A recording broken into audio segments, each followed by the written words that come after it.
First off, I'm going to be 50 next year, so I immediately appreciated your casting of Lesley Ann Warren. That's I'm not going to say it's out of the box because she's talented as you know what. You are I don't have to tell you that.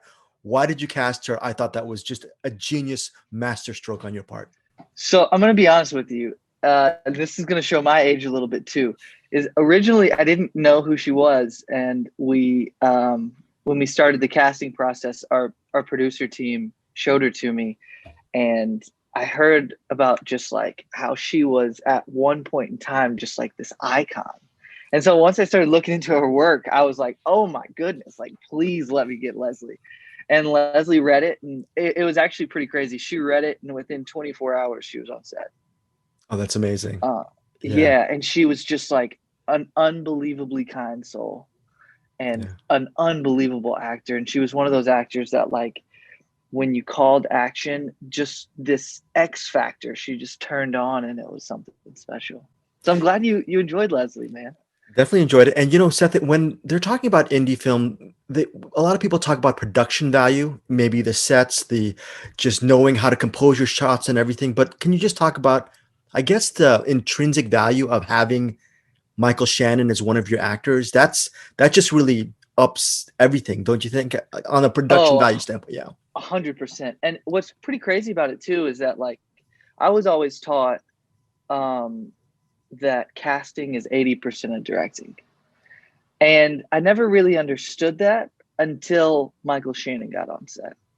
And then once Mike got on set, you realize when you're working with these masters, like Mike's done this probably 150 times. And, this is my first film. So like I had a ton to learn from him.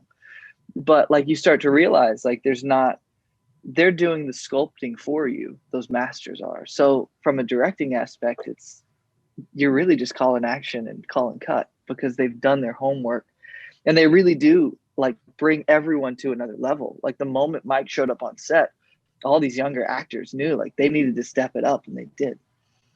In all fairness, though, whenever an actor and whenever a director starts, maybe makes his or her directing debut, you expect maybe it's going to be maybe a two-hander in a diner, maybe the location is within a block. This Echo Boomer seems like a movie that was made by a filmmaker who is into his or her third or fourth film. Can you just talk about, did you have a go big or go home mentality regarding making your first feature? And was that what it was all about? 100%. It's like I knew that the moment that we got Mike on board, we kind of had this decision to make of like, do we go with that typical biggest millennial actor in Hollywood movie, or do we find these actors that are like the next Michael Shannons? And they were like, if you choose the next Michael Shannon's way, which I was already about, just because like I would rather work with an actor that I love as an artist rather than just the next big star.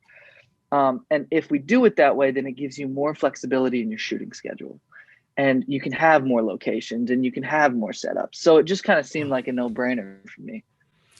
Speaking of no-brainer, I think Patrick brings a lot to the table because he's the guy who has to. He's sort of that cipher. You actually enter the entire world through him. What did you see in him? Because this was also, I mean, he's had a lot of movies under his belt too, but that was kind of a really big gamble for you as well. So what did you see in him? It was, and he was the last one we actually cast too. And so, I felt like Patrick hadn't been given a shot.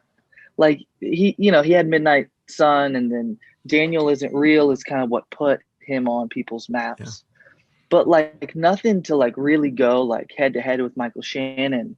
And I feel like it was rolling the dice on him. But there's something about Patrick when you meet him that he's just ridiculously smart, and he's really in tune with this just like millennial kind of zeitgeist, and it worked. I think he killed it.